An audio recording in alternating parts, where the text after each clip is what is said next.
Okay, so, well, a few ideas. We have time for a few ideas from you, and then I'll give you a list of my ideas.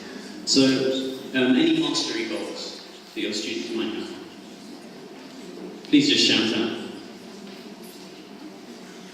Shall I pick someone? An exchange visit would be fantastic, yeah. Does anybody have exchanges? You do? Yeah. I mean, speaking personally, I studied French and Spanish at university, and my interest in Spanish was ignited by a language exchange. And we stayed there for 1 week, and then stayed with us for 1 week. And I think that was a huge sort of motivation for me. So yeah, that would be fantastic. Any other mastery goals? Isn't that an anti-mastery goal? It depends. Yeah. I mean, does students have that goal? To meet a handsome Englishman? I mean, finding a job, getting married. So these are all experiences, for better or worse.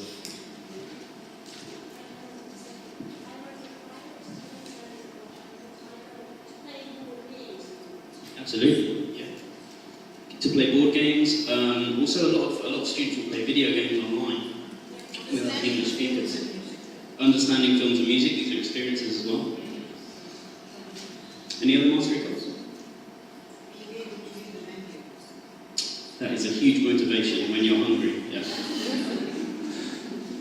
And any performance goals that your students might have?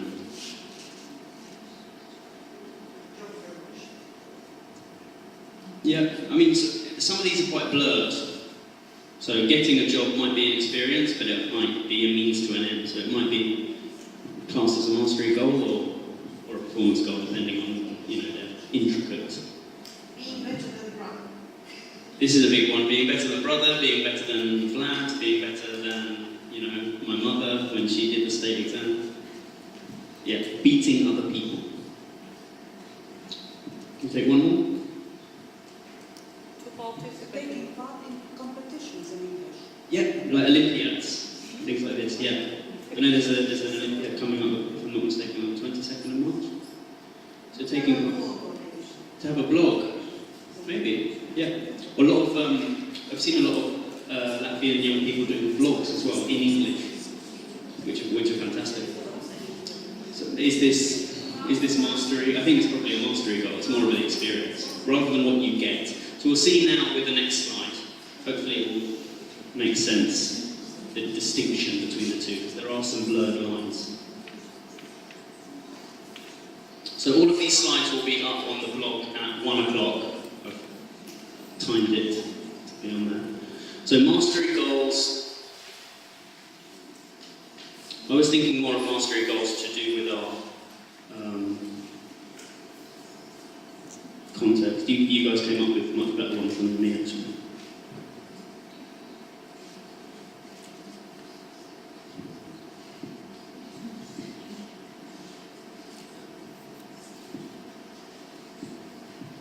And you'll notice that what's the verb with all of the performance goals? To get. So I was trying to distinguish it in my mind, because it's quite hard sometimes to get them out. But I thought that performance goals are all about what you get from other people. So mostly, but not exclusively, extrinsic rewards.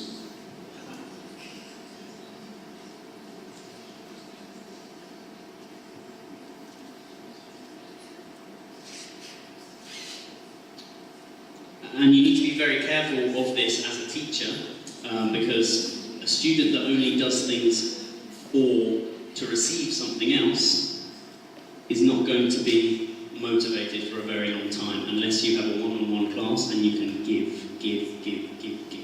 So what we're trying to do with SMART goals is create students who motivate themselves, that have their own goals, and then you as a teacher are there to guide them rather than stand over them.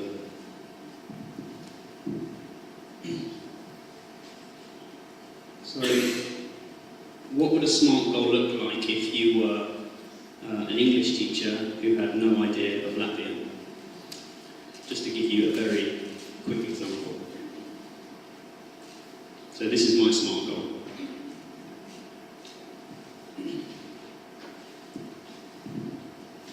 So the SMART goal is specific, to be able to order and pay for a coffee at Caffeine, Coffee Inn, I don't know why they changed the name. To be able to order and pay for a coffee in Latvian. This is quite difficult because their English is so good, isn't it? You have to really fight them. So is it measurable? Well, I can make it measurable by saying that if there is even one word spoken in English, I fail. So maybe I should slip them a note for the interaction begins and just say, give me a chance. You know, there's a cue, give me a chance. So one word, failure. This is measurable, it quantifies it. Is it achievable? So remember, achievable is it possible for a human being? Yes. It's possible for a human being. There are many caffeine outlets in Riga, so I can try it. Is it realistic? It's definitely not out of reach, but it's definitely out of my comfort zone. So I think it is. I could say hi, I could say sveki, you know. I can learn about 5 phrases I think should get me through it. Can I have a then I'll learn the numbers, or I'll just go with a €10 note and give it to them, so I can skip that stage. But it's very realistic for where I am. It's actually a very basic transaction. There's only so many things they will say, there's only so many things I will say. And timely. So imagine all of this without the time limit. It's probably not going to happen. So I'll get to the end of the year and shrug my shoulders. It's also actually very important that students write these down and come back to them, which is what we're going to look at in a second. Because you can say anything you want, and then you can lie to yourself later about what you wanted to do this year. So it has to be timely. So before the 31st of January, which gives me 26 days. So that's sort of the long-ish term goal. I'll break that down. I will learn the phrases before the 20th of January. I'll start practicing. And what can I do tomorrow? Remember, break it down into micro habits. Tomorrow I can start Google translating the relevant vocabulary that I need. So it's really important that a long-term goal gets broken down into habit, a micro habit, something you can start tomorrow. Okay, so we're teachers. We want our students to set SMART goals for themselves. So what's our job here?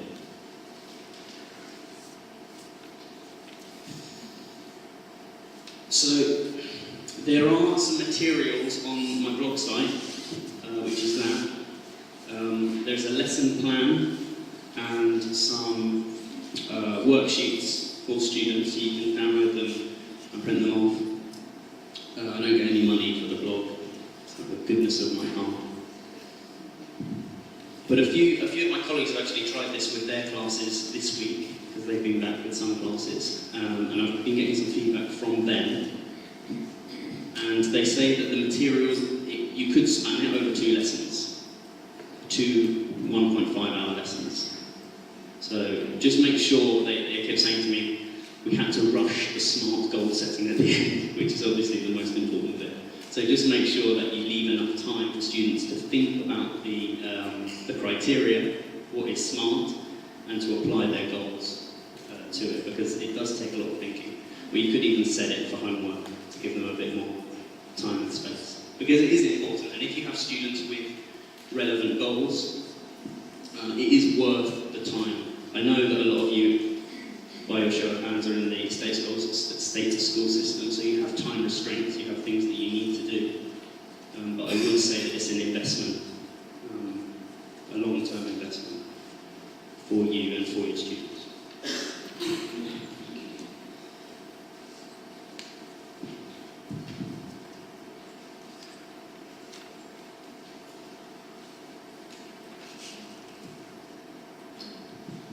And then I would also recommend planning in what I call health checks, SMART goal health checks. You'll be familiar with people who wanted to go to the gym on the 31st of December, and then because people are nodding as well, because you don't go back and check up on it, you're not even sure if you're heading in the direction that you want to be. So this is what, if you divide it into a pre-actional stage, so this is the thinking and the goal setting, an actional stage, starting to do, and then post-actional stage, which is where some people add the ER onto the SMART, because they add the E for evaluate and an R for readjust. So it's really important to do that. So I recommend, for example, if you just put in once a month, 15 minutes, students have their goals written down, you get them to look over their goals. How's it going so far? Do we need to change the goal? Do we need to change the habit? Do we need to change something? And then readjust. Don't be afraid to readjust. It's not set in stone. No one's going to be arrested if the goal's not achieved. So it is important to be realistic with this and help your students get there. So yeah, about 15 minutes I think once a month to make sure they're going in the right direction where they said they wanted to go. Remember, you're not ordering them to do anything, which usually helps.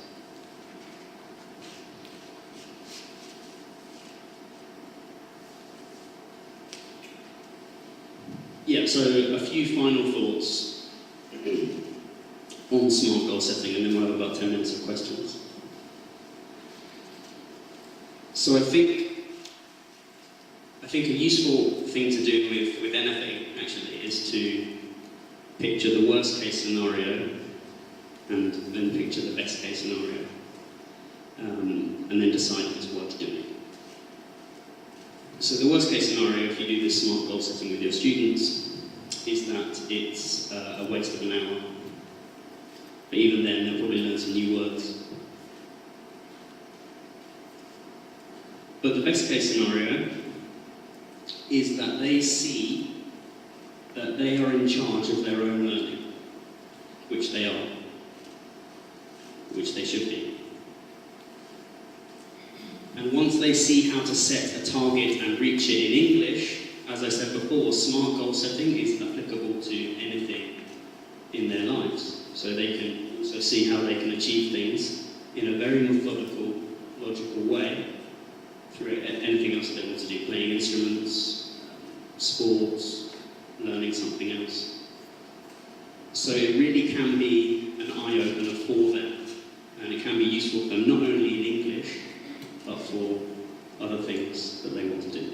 So I would say it's worth a chance. And when you do lay out these goals, people get, students do get enthusiastic about them because they see that a goal is not so daunting when you break it down into what am I going to do when I wake up tomorrow. So yeah, have a look on the blog, download the materials, my email and everything is there. Also on the blog are the slides if you want to go over any of the points. So the slides are at the top, and then there's about a paragraph of writing, and then the two materials, the lesson plan and the materials, are below in a PDF form. So as I say, that will be online at 1 p.m. Not 10 seconds after we finish. Hyperbole. And yes, if you have any questions or comments, or you would like to let me know how it went, which I would love for you to let me know how it went, even if it didn't go well, you can tell me why, so I don't tell other teachers the same thing, and we can sort of learn from each other, which is why I like speaking and coming to conferences like this, because I really think it's a two-way educational process. So yeah, please do let me know how things go, for good or bad. And yes, we have about 10 minutes. If there aren't any questions, I hope there are questions, because we still have 10 minutes.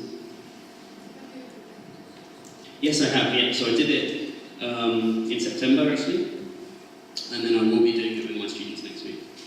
So difficulty, I think, is that students, the hardest step is getting from the long-term goal to the what am I going to do tomorrow. But that's where you as a teacher and you as a language learner can help them. And it's important that they start where they are with what they have and go up step by step. But yeah, so I did it in September and I'm going to do it again next week as a refresh with the classes that have started since then.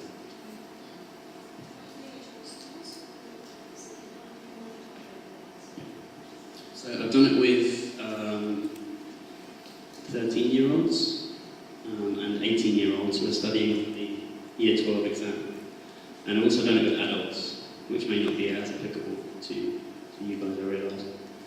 How do I monitor their progress? It's important to write into the monthly plan a little 15 minutes where they can go over and you can discuss how things are going and then you can readjust if necessary. But I also think it's important that students are capable of monitoring their own progress, because after all, it's their goal. So it works both ways. You need to help your students up to a point, but the magic of SMART goals is that students are in charge of their own objectives. So, tell me please, how do you deal with the ones who just don't complete your task, the goal setting?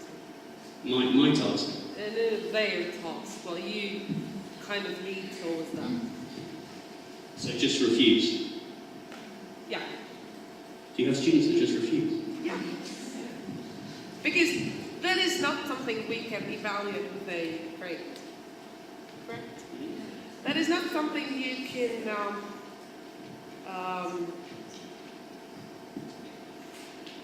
you can make them suffer. Well, I wouldn't want to do that. That is not something you can force them to do. Absolutely only not. by inspiring by that crap. But still, how? What do you do? Okay, If they so don't? that crap, inspiring and things. I would sit them down and I would give them this, and I'd say, why are you here?